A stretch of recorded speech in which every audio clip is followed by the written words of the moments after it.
भागलपुर के उप महापौर राजेश वर्मा का एक इंटरव्यू मैंने लिया है और काफ़ी कड़वे सवाल उसमें पूछे हैं। पुलिस के आला अधिकारी को और सरकार में बैठी जांच एजेंसी ये पूरा इंटरव्यू देख सकती है। कई तरह की चौंकाने वाली जानकारी मिलेगी और राजेश वर्मा ने जो चुनाव के समय उनके विरोधियों से उनका तनाव मतभेद हुआ, उनके बारे में कई तरह की बातों का उल्लेख राजेश वर्मा ने किया है। ये 20 मिनट का करीब एक बड़ा इंटरव्यू है, लेकिन कई तरह की नई खुलासे राजेश वर्मा के द्वारा पहली बार आप किसी चैनल पर, किसी समाचार पर आप देखिएगा। पूरा समय निकालकर पूरा चैनल, पूरी खबर आप मेरी देख सकते हैं। मैं भागलपुर से दीपक नौरंगी। 26 तारीख है, दिन शनिवार है। राजेश वर्मा के पास मैं इस समय हूँ। क्यों हूँ? राजेश वर्मा से बात करेंगे। 5 साल लगातार ड्यूटी उप मेयर नगर निगम रहे। कई तरह के सवाल भी है, उनके जवाब भी मैं इनसे पूछने की कोशिश करूंगा। लेकिन कई जगह मेयर का होर्डिंग कई जगह लग रहा है, लेकिन राजेश वर्मा का कोई होर्डिंग नहीं देखा गया। शिवरात्रि का दिन है, फिर होली का एक महत्वपूर्ण पर्व है, तो राजेश वर्मा जी से बात करेंगे, पूछेंगे कि आखिर क्या सच्चाई है पूरे मामले में, क्या स्थिति रहेगी मेयर के चुनाव में। राजेश जी, देखिए, सभी लोग अपने अपने हिसाब से जो है अपना चुनाव प्रचार कर रहे हैं और ये चुनाव तो जनता के द्वारा अब होना है। जनता निर्णय लेगी कि कौन मेयर होगा, कौन डिप्टी मेयर होगा। और होर्डिंग और बैनर से ज़्यादा लोगों के बीच रहना वो ज़्यादा महत्वपूर्ण है और लोगों के बीच काम करना ज़्यादा महत्वपूर्ण है। होर्डिंग बैनर तो उसको ज़रूरत है, उन लोगों को ज़्यादा आवश्यकता है जिनको अपना चेहरा बताना है। हम लोगों के बीच पूरे 5 साल जीतने के बाद हर वार्ड, हर गली, हर मोहल्ले लोगों के बीच रहे। लेकिन ठीक है, सब अपने अपने स्तर से लोगों का अपना अपना प्रचार करने का तरीका है। मुझे लगता है कि जनता के बीच जाकर उनका कार्य करना ही सबसे बड़ा प्रचार का माध्यम है। काफी कम समय में पहला आपने चुनाव लड़ा सोनिका संघ का, आपने जीत हासिल की। और जिस तरह एक लड़के को आप समझिए कि नया लड़का कोई क्रिकेट के मैदान में आता है और सेंचुरी मार देता है, वैसी खुशी मैंने आपके उस धर्मशाला में देखा, राजस्थानी क्षेत्रीय धर्मशाला में। उसके बाद अचानक आपको ड्यूटी उप मेयर बनने की बात कहाँ से मन में आपको आ जाती है? नहीं, मैं इंजीनियरिंग कंप्लीट करके जब लौटा तो उसके बाद से ही हम लोग सोशली बहुत एक्टिव थे। हमारे साथ हमारे कुछ मित्र यार थे, वो लोग सब हम लोग सोशली एक्टिव थे और हम लोग के मन में ये था कि हम लोग अपने शहर के लिए, अपने शहर के यंग जनरेशन के लिए, यूथ के लिए कुछ बेहतर करें। उसी प्रयास में हम लोग लगातार लगे हुए थे। उसी बीच में हमारे समाज का एक चुनाव आया, जो कि समाज के ही लोगों ने निर्णय लिया कि हम लोग चाहते हैं कि उस चुनाव को आप लड़ें। साथ में हम लोग चुनाव लड़े। मुझे पहली बार कोई चुनाव, भले वो चुनाव छोटा था, समाज का चुनाव था, लेकिन वो लड़कर जीत हासिल हुई। तो मुझे स्वाभाविक है कि आपका मनोबल बढ़ता है जब आप कोई भी जीत आपको हासिल होती है। क्यों राजेश वर्मा क्यों राजनीतिक जीवन में आना ही क्यों समझे? क्या प्रभाव, पैसे का प्रभाव? इतना पढ़े लिखने के बाद कोई IAS IPS बन सकते थे और किसी जॉब में जा सकते थे, तो राजनीतिक जीवन में आने के बाद बहुत तरह की उलझन भी आपके साथ जुड़ती जा रही है आपके जीवन में। नहीं, ये हम और आप तय नहीं करते हैं कि कौन सा राजनीतिक जीवन में जाना चाहिए कि नहीं जाना चाहिए, क्योंकि मेरे तो दिल जहन में कहीं दूर दूर तक नहीं था कि हमको राजनीति में आना है। वो तो पता नहीं सामाजिक और सोशली एक्टिव होते होते किस तरीके से बनते चले गए और हम डिप्टी मेयर कैसे बन गए।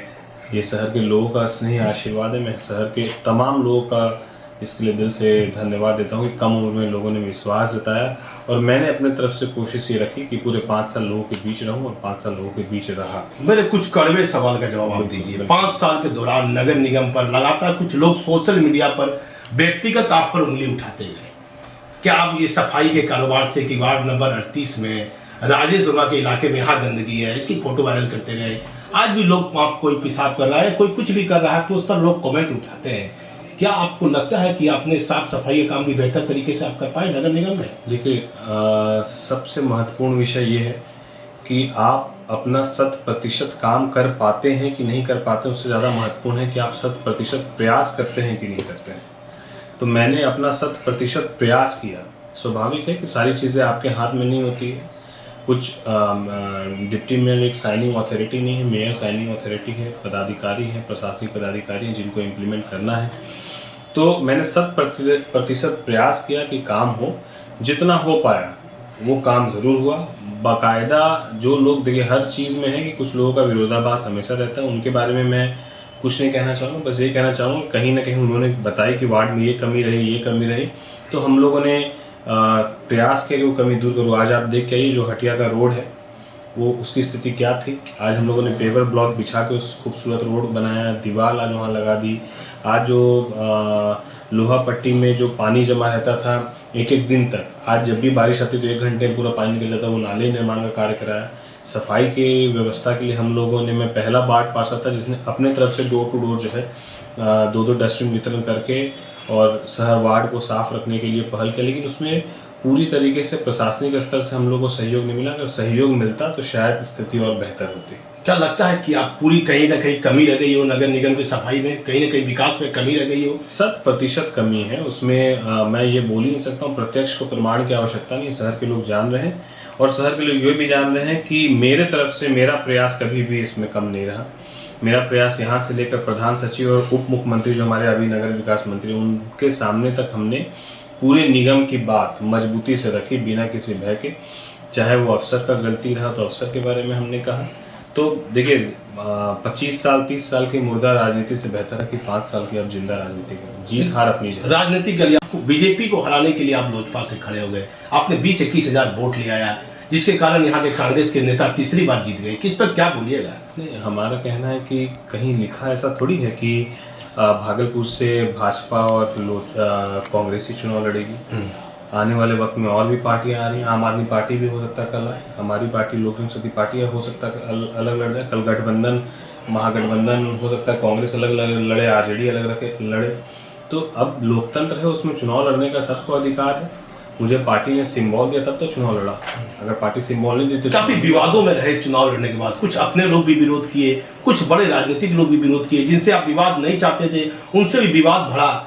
तो आखिर इस सब विवादों की बात को कब विराम लगेगा? यदि मेयर का चुनाव आप लड़ते हैं तो आपको लगेगा नहीं कि वो लोग वापस जो है आपके विरोध के लिए सामने आएंगे किसी न किसी रूप में? नहीं, देखिए विरोध राजनीतिक अगर मुद्दों पर रहता तो विरोध नहीं बढ़ता। लेकिन जब विरोध राजनीतिक मुद्दों से हटकर व्यक्तिगत मुद्दों पर जाता है तो तकलीफ होती है। और जब आपके परिवार के ऊपर घर के सामने इस तरीके से तमाशा हुआ तो स्वाभाविक है, ये कोई नहीं चाहता है। एक स्वच्छ राजनीति हम लोग हमेशा से चाहते हैं और स्वच्छ राजनीति के दम पर ही आज तमाम लोगों के प्रयास के बाद भी टिके हुए हैं। तो हमारा यही प्रयास है, आगे भी चुनाव में यदि राजनीतिक मुद्दों पर कोई लड़ाई होगी तो हम लोग उसके साथ हैं और राजनीतिक मुद्दों पर स्वच्छ राजनीति होगी। लेकिन व्यक्तिगत आप किसी के बारे में, किसी के परिवार के बारे में इस तरह का बिलो द लाइन जाके नहीं करना चाहिए। लेकिन मैं जानता हूँ कि सारी चीज़ें सही रहेंगी। क्या लगता है कि मतलब जिन लोगों का आपने विरोध किया, जो लोग आपके भी विरोध किए, निजी टिप्पणी भी हुई, परिवार के लोग कितने संतुष्ट हैं? राजेश जी, एक बड़े फैमिली से आप आते हैं, पैसे बात की बात छोड़ दीजिए, आप बट्टूबल सुनार की अपनी एक बड़ी फैमिली है, भाई है, आपकी पत्नी है, बच्चे लोग पढ़ते हैं। फैमिली का कैसा सपोर्ट है आपके साथ? नहीं, मेरे परिवार के लोग नहीं चाहते हैं कि मैं राजनीति में आगे जाऊँ। और परिवार के लोगों को ये हमेशा चिंता रहती है कि राजनीति जाने के बाद परिवार में कौन, माँ, वाइफ, पिताजी? सबसे ज़्यादा तो माँ का लगाव रहता है। तो माँ सबसे ज़्यादा बोलती है इस बात को लेकर कि वो नहीं चाहती कि हम लोग राजनीति में, मैं पर्सनली राजनीति में आगे जाऊँ। क्योंकि उन्होंने देखा है कि किस तरीके से जो है केस, मुकदमा, FIR और बीच में वकील और कोर्ट जाना, बेल लेना, तमाम तरह की चीज़ें, ये हमारा परिवार इन चीज़ों से बहुत दूर रहा है। और जब से राजनीति में आया तब से सारी चीज़ें देखनी पड़ी, और वो भी इसलिए देखनी पड़ी क्योंकि हम लोगों ने कभी भी सिद्धांत के साथ समझौता नहीं किया। पिताजी की क्या भूमिका है? नहीं, पिताजी का हमेशा मोरल सपोर्ट रहा है। लेकिन पिताजी भी कई दफ़ा इस बात को कहते हैं कि बहुत सारी चीज़ें तो नियम विरुद्ध हुई, उसमें कोई दो मत नहीं है। और नियम विरुद्ध होने के बाद भी अब आप देख सकते हैं कि तमाम प्रक्रियाएं, जनप्रतिनिधि अपने स्तर से भ्रष्टाचार के खिलाफ में चल रहे हैं, अफसरों के खिलाफ में भी हम लोग चल रहे हैं। तो हम लोग अपनी तरफ से बात रख सकते हैं। बाकी कोई मामला यदि मान लीजिए कोर्ट के संज्ञान में है, जांच की प्रक्रिया में है, तो उसका निर्णय जैसे ही कोर्ट और अब उनको करना, हम लोग को तो करना नहीं। जहां पर पदाधिकारियों के द्वारा जांच करने के बाद ये प्रूफ कर दिया गया कि हाँ ये पदाधिकारी दोषी हैं, वहां पर हम लोगों ने निलंबन के लिए आवाज़ बुलंद की। यदि कोई जनप्रतिनिधि भी का भी नाम जांच में सही पाया जाता तो हम लोग उसके लिए भी उसी तरीके से विरोध दर्ज करेंगे। क्या सीख मिली 5 सालों में आपको नगर निगम से? क्या नया सीखने को मिला? 5 साल में मेरा अनुभव यही रहा इसमें कि आप अकेले यदि चाह लेंगे कि हम सिस्टम में बहुत सारी चीज़ों को सुधार लें तो वो संभव नहीं है। और साथ ही साथ एक खुले मन से काम करने के लिए पूरे 5 साल का वक्त निर्भयता के साथ काम करने के लिए, निर्भीकता के साथ निर्णय लेने का बहुत ज़रूरी होता है। जो इस 5 साल में हमेशा एक रहा कि पार्षदों को खुश कर कर ही काम करना है, पार्षदों को सोच कर ही डिसीजन लेना है, नहीं तो पार्षद के मन में ये आ जाएगा तो फिर पार्षद अविश्वास वाली प्रक्रिया आ गई 2 बार। तो अब जो जनता के द्वारा चुनकर हो गया तो ये हो गया कि अब हम जनता को जवाब दें। तो पूरे 5 साल हम बिना सोचे समझे जो है निर्भीकता के साथ हम लोग निर्णय ले सकेंगे और जनता का हम लोग सीधे जनता को जवाबदेह हो पाएंगे और जनता के लिए काम बेहतर कर पाएंगे। नगर निगम में जब कुछ वार्ड पार्षद नेपाल कहाँ चले गए थे, बड़ा बवाल हुआ था, बड़ा वो मामला आपके समय में उछला, उसमें क्या सच्चाई थी राजेश जी? क्या लगता है उसमें क्या आपकी भूमिका थी पर्सनली? देखिए, एक बात तो बहुत स्पष्ट बोल देना चाहता हूँ कि अभी के पहले जो प्रक्रिया थी मेयर और डिप्टी मेयर बनने की, पूरे बिहार की, ये भागलपुर की नहीं। यदि कोई पार्षद नेपाल गया या कोई पार्षद कहीं और गया तो ये क्या नगर निगम में खाली भागलपुर में ऐसा थोड़ी होता है, सब जगह होता है। ये प्रक्रिया ही बनाई गई है, तो सरकार को सोचना चाहिए था कि सरकार ऐसी प्रक्रिया नहीं करेगी, पार्षदों के द्वारा जो है चुनने का सिस्टम बंद कर देती। जनता के द्वारा शुरू से सिस्टम था, जो सिस्टम सरकार का बनाया हुआ था उसी सिस्टम को हम लोग फॉलो कर रहे थे। उसके बाद कौन व्यक्ति अपने निजी जीवन में कहाँ पर क्या करता नहीं करता उसके लिए हम लोग तो भ्रष्टाचार हावी था, इसे मानते हैं? हॉर्स ट्रेडिंग था, 100% था। हाँ, एकदम मानते हैं एकदम। जनता आपके कार्यों से, नगर निगम के कार्यों से कहीं ना कहीं खुश भी नहीं है, इसे आप मानते हैं कि नहीं? 100% हम कह रहे हैं कि हम जनता इंटेंशन ज़्यादा इम्पोर्टेंट है। आज के दौर में ये हमको प्रतिनिधि जीत कर जाते हैं, वो 5 साल तक जनता के कौन से गली में नजर आते हैं, कौन से वार्ड में नजर आते हैं, कौन से क्षेत्र में नजर आते हैं और कौन सी चीज़ों के लिए आवाज़ जो है सड़क से लेकर सदन तक उठाते हैं। यही सवाल कोई आप पर करे तो क्या जवाब दीजिएगा? पूरे 5 साल लोग उठा के देखे, एक वार्ड ऐसा बता दे, एक गली ऐसी बता दे कि हम जहाँ पर नहीं गए हों।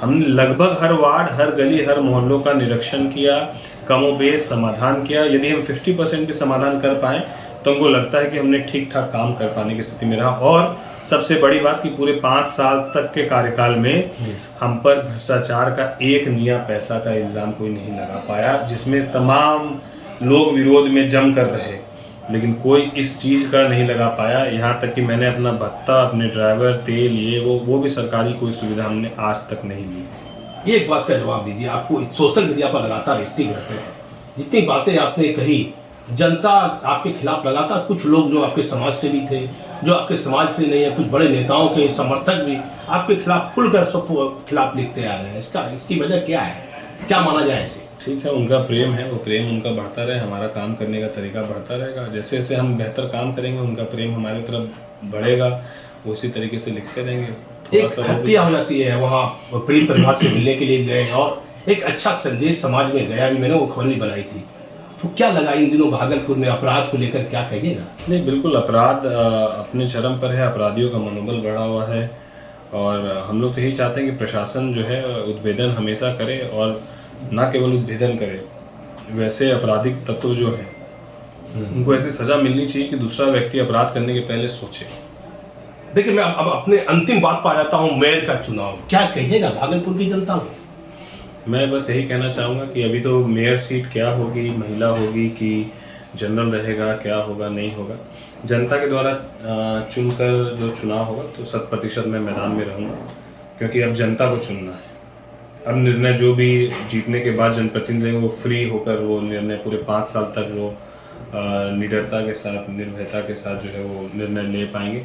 तो हम 100% इस चुनाव में लोगों के बीच रहेंगे, लोगों से बस यही गुजारिश करेंगे, यही उम्मीद करेंगे कि यदि हमने 5 साल कमोबेश, जो भी स्वाभाविक है, कमियां भी बहुत रहीं, लेकिन हम लोग उस कमियों को आने वाले और 5 साल में जो कमी रही, एक सिस्टम बढ़िया आप लोग चुन कर आएंगे। सभी लोग उम्मीद है कि जनता के द्वारा चुनकर भेजा गया जो भी जनप्रतिनिधि होगा वो बेहतर होगा, वो जनता के लिए जवाबदेह होगा और हम लोग आगे बेहतर काम और कर पाएंगे। मेरा 2 अंतिम सवाल है, क्या ना कल किए थे, ना आज कर रहे हैं, ना आने वाले कल में करेंगे।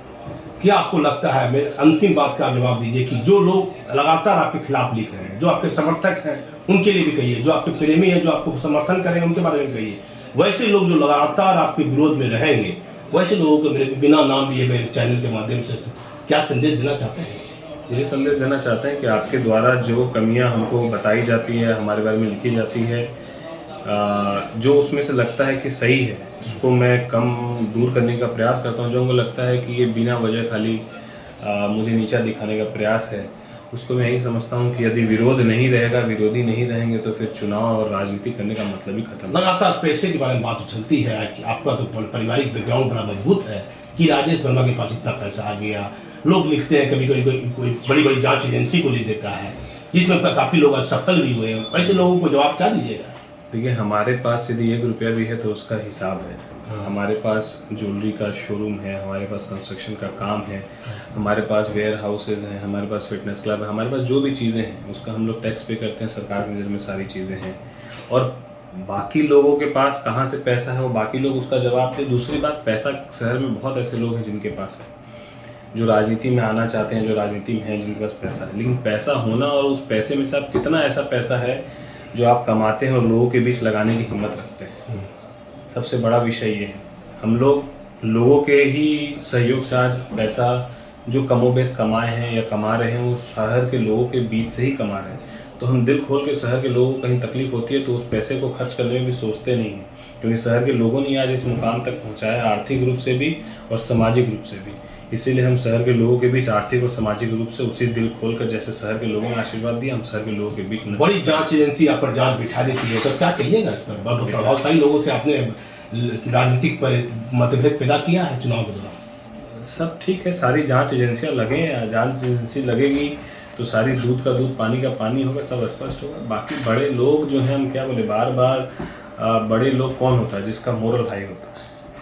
पद से बड़ा व्यक्ति को हम बड़ा नहीं समझते हैं, जिसका मोरल हाई है, जो समाज के लिए अपने आप को समर्पित करने की ताकत रखता है, जो अपने पैसा होने के बाद अपने जेब का पैसा, कोई सरकारी फंड का पैसा नहीं, अपने जेब से कौन आदमी कितना रहे तो उसके बीच में खड़ा हो सकता है, वो ज़्यादा महत्वपूर्ण है। तो हमको लगता है कि यदि वैसा कोई व्यक्ति है तो बिल्कुल हम उसका सम्मान करते हैं। वो कोई बात बोलता है तो उसके बात को हम वजन देते हैं। बाकी तो बहुत सारे विधानसभा चुनाव में मानसिक तनाव काफी आया आपको, क्या लगा? माँ को जाके बताई, पत्नी को आपने जाके बताया, पिताजी को बताए, मतलब घर में जाके कुछ बात आप शेयर करते हैं, नहीं करते हैं अपने जीवन? सब चीज़ सार्वजनिक है, उसमें शेयर करने की ज़रूरत ही नहीं है और कोई मानसिक तनाव नहीं है और ना था। ये तो एक पार्ट है, जब आप सिद्धांत के साथ आप राजनीति करते हैं तो आपको सारी चीज़ें झेलनी पड़ती। कहाँ कभी हम थाना भी गए थे, आज कोर्ट कचहरी सब देख रहे हैं। एक रंगदारी का मामला, बड़े भाई से रंगदारी मांगी गई, बड़ा उल्टा सीधा व्हाट्सएप पर लिखा गया, उस मामले में क्या हुआ राजेश जी? प्रशासन जांच कर रही है, हम लोग तो यही आश्वस्त हैं, कोई पता नहीं, क्योंकि वही सेम आदमी जो है मुजफ्फरपुर में भी एक ज्वेलर्स को डिमांड किया है, वही सेम आदमी बेगूसराय के ज्वेलर्स को डिमांड किया है। तो प्रशासन को इस चीज़ को बड़ी गंभीरता से लेना चाहिए कि जो कई बिहार के कई जिलों के लोगों को अगर डिमांड कर रहा है तो इसका मतलब अपराधी काफ़ी शातिर है और वो पकड़ में आना चाहिए। देखिए, राजेश वर्मा ने एक बड़ी इसमें खास बात कही है जो पुलिस के आला अधिकारी को ध्यान देना चाहिए कि 3 जिले में एक ही व्यक्ति ने एक फोन से मुजफ्फरपुर, बेगूसराय और भागलपुर में रंगदारी की मांग के बड़े भाई से की। इस मामले में पुलिस के हाथ खाली है और राजेश वर्मा का पूरा इंटरव्यू आप देखिए और इसमें आप अपनी बात भी पूरी तरह से रखिए कि आपको क्या लगता है, अपनी बातों को खुलकर रखिए। मैं भागलपुर से दीपक नौरे।